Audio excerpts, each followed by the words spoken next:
एक किसान की दर्द भरी कहानी। भारत के एक छोटे से गांव में रामू नाम का एक गरीब किसान रहता था। उसकी जिंदगी खेतों और मेहनत के बीच ही गुजरती थी।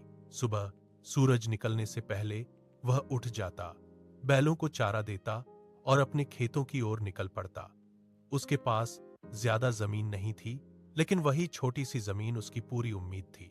रामू की पत्नी सीता और दो छोटे बच्चे थे। परिवार की सारी जिम्मेदारी उसी के कंधों पर थी। हर साल वह बड़े सपने लेकर फसल बोता था कि इस बार अच्छी पैदावार होगी, कर्ज भी उतर जाएगा और बच्चों की पढ़ाई भी ठीक से हो पाएगी। लेकिन किस्मत जैसे हर बार उसका इम्तिहान ही लेती थी। एक साल बारिश बिल्कुल नहीं हुई, खेत सूख गए, फसल जल गई और रामू का दिल भी टूट गया।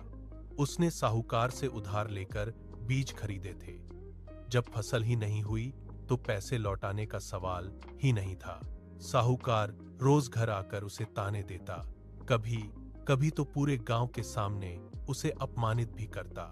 रामू चुपचाप सब सहता रहा।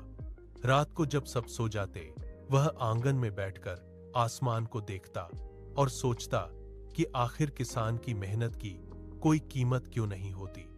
उसके हाथों में पड़े छाले उसकी मेहनत की कहानी कहते थे, लेकिन उस मेहनत का फल उसे कभी नहीं मिला।